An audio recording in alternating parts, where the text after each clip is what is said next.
Everybody, Friday, January 15th, about 34 degrees. We're getting a kind of a light rain. It's not freezing to anything, so that's good, but kind of makes it a little nasty out, but it's warm, so it's not a foot of snow, so I'll take that. And it's nice, like I said, it's not freezing to the power lines or anything, so I'm hoping it quits before it gets cold enough to start doing that. But anyway, let's see, yesterday I got a couple of the belts I needed in town.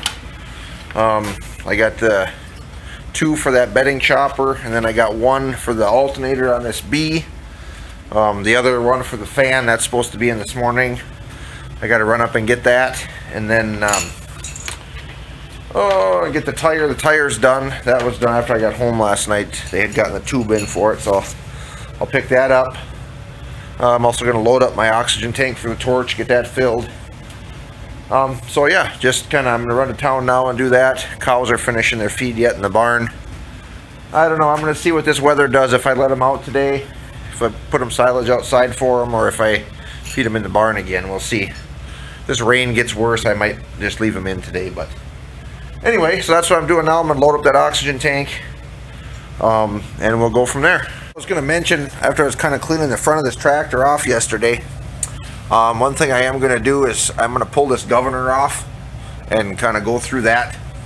It seems, I haven't had any issue with it not really working like it should, other than it doesn't idle down nearly as far as it used to. But I got a lot of play in this throttle shaft here. I don't know, either there's a bushing in there, or I'm not sure what's going on in there yet. So I figured as long as I got everything off the front, now's the time to do it. I did some checked on a couple other videos, because I've never had one of these apart before. Looks pretty simple to pull that off and get some bushings in it, put a kit in it, check the springs and everything. So I'm probably going to do that too once I get it hosed off here and cleaned out. So anyway, that's going to be added to the list as long as it's in here. I brought the front pedestal over here by the pressure washer. It's warm enough today I can pressure wash it out. I just got it laying here. So I'm going to hose that off now, and then the tractor, I was going to try to pull that over here and hose that off too with the pressure washer. I don't know, we'll see. I could get this cleaned off and then put it back on and bring it over here. Otherwise I might just get a tub and scrub that off in the shop. But anyway, I can get this done here, so.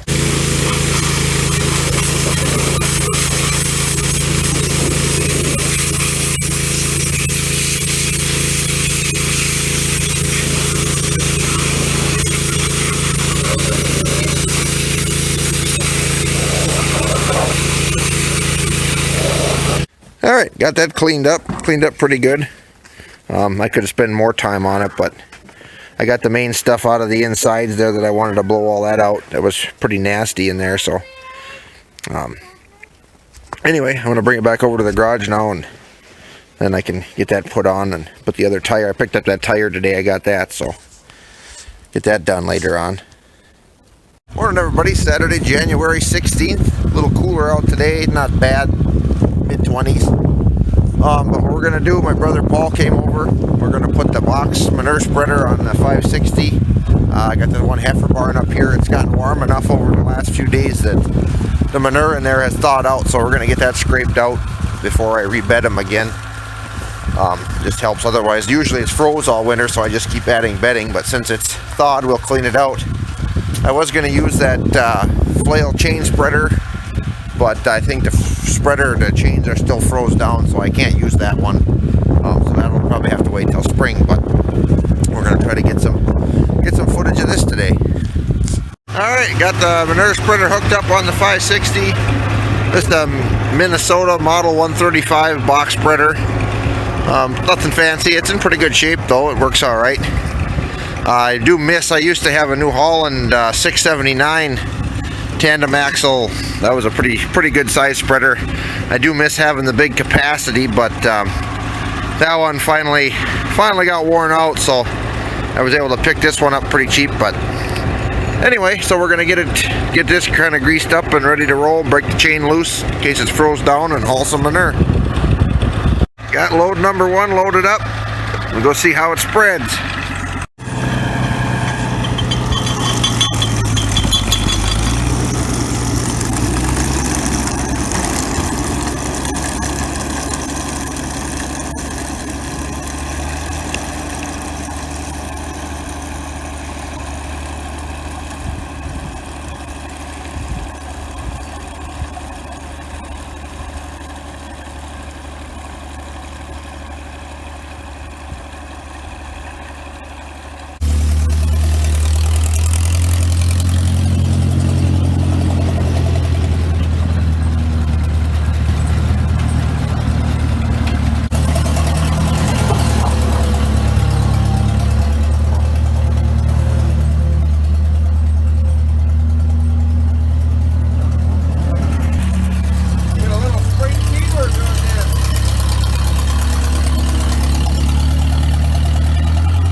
spreading out really nice.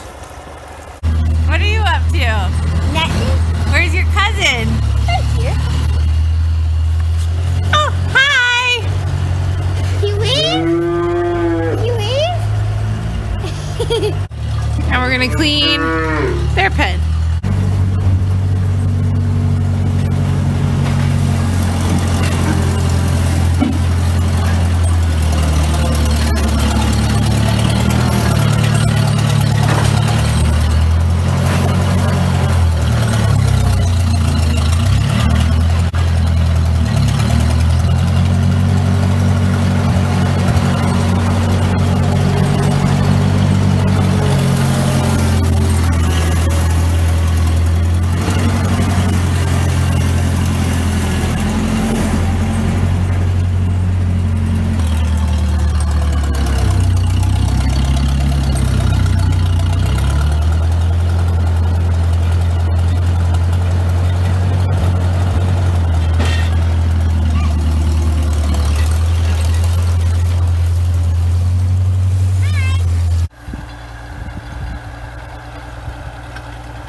We got it cleaned out.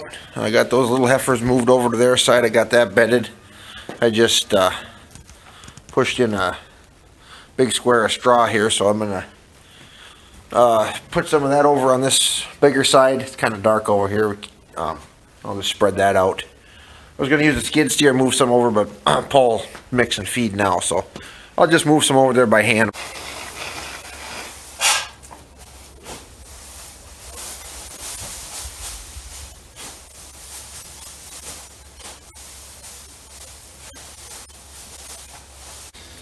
All right, girls all happy to be all bedded down. There. All right, my phone's just about dead, so I'm gonna go finish up feeding and the rest of the chores. So we're about to let cows out.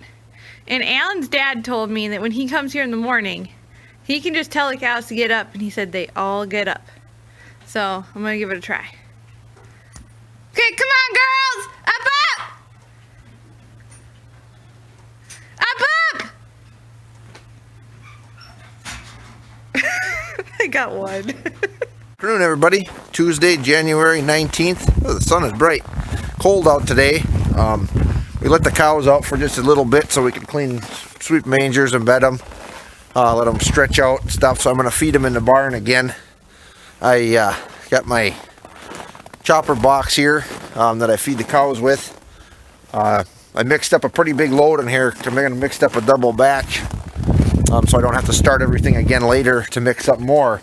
So we're going to see, this is the most I've ever put in here. I'll show you kind of what I got in there. And for those of you who don't know what I did with this wagon, I got electric, see if we can see it here. Electric motor on there, and it's just a 3rd horse motor with a gear reduction. So I'll turn this around here, kind of see. I got a pretty decent load in there. It's far from full, but more than I've ever had in there. So we're going to try it out. I did set it down. You know, normally I run the wagon in high range. I got it in low right now just because being it's so cold too, it pulls harder. So anyway, we're going to try it out. I got it set up outside the barn here, so we'll try it out. I got 4 square bales of hay ground in there and about 6 skid steer bucket loads of silage, maybe a little bit more. So that's like I said, that's a pretty big load for what I normally do. So we'll try it out.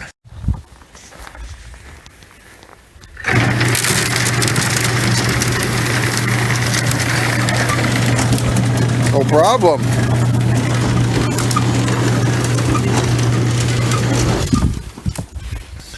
Yeah, doesn't seem to be having any problem with that at all. So like I said, I've got it in low range now. Normally I run it in high, but actually with having a bigger pile in there, I'll probably keep it in low anyway because it's a lot taller, so it'll come out a lot faster anyhow. So well, good. I'm gonna finish feeding up the cows then. I got to put this down so I can level my wheelbarrow off here. Is it going? Yep. At least I think it is. At least I think it is. Numbers on the bottom counting. Yeah.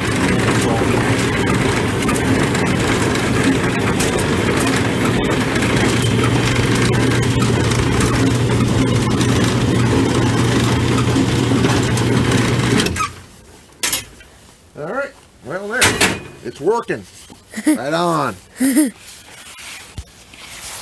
Buddy, we had a question on our outdoor wood boiler here for heat for our house and stuff. Somebody wanted to know whether we liked it or not and kind of some things about it because they were looking at getting one. So I'll kind of go over that with you a little bit here. Maybe give a little info on that. This one we have here is not much to look at all. It's old. I believe this is a 1991 model. I bought it used about 10 years ago. It had been, the building that it was in had been in a fire, so some of the tin work was gone, insulation was bad, so patched it together and made it work. But this particular brand, this is a Taylor. There's many brands out there. You know, this is one, my folks have had this same brand. I was familiar with it. There seemed to be a good furnace. Like I said, I've had good luck with it. Anyway, I really like the outdoor wood boiler. I'm not saying they're for everybody. You know, I would check, first of all, before you would buy one with your homeowner's insurance. I know they've gotten a lot better about people having them than they used to be when they first came out. But the furnaces have also gotten a lot better. But some of them still may have requirements of how close it can be to your house, things like that. So I would definitely check that first. And as far as what kind, like I said, do your research on them. You know, they're not cheap to buy, but you know, it's an investment like anything else. If you're going to have to buy firewood, you know, I don't know if you're going to really save anything versus just having a propane furnace. Because of propane, fuel oil, everything that goes up, firewood tends to go with it. Now here we have enough woods to cut our own, so that doesn't really matter for us. And as far as how much wood you burn, you know, I can't give an accurate estimate here because a lot of the wood I burn is poorer wood. It's poorer wood, and also I have a couple of things here I'll show you why the way this furnace is right now, I'm losing some heat, and I'll kind of go into that with you. But and there's open systems and there's pressurized systems. I've had some experience with both. I personally like the open system better, but I know some people that like the pressurized system. So again, do your research on them and, you know, go from there. But anyway, I'll kind of show you what I'm talking about here. And another thing, one of the things is, if you're going to put in the line underground, you know, to get the water from your furnace to your house, don't skimp on the line. Buy a good, well-insulated line. They make one that's like spray foamed inside a tube. I would recommend something like that because I'll show you that here. This furnace, I've got a line here. Like I said, this thing looks rough. It's no beauty queen, but this line runs to my house. This is just heat for the house. It doesn't do the hot water. And then those lines there go to the milk house for the heat in the milk house and hot water. The way this one, I set it up, it has a separate coil up there that it heats your domestic hot water. Now they make heat exchangers where you only would have to run 2 lines. But that line that I put in, I had bought it. It was a cheaper line. I wound up having to replace it.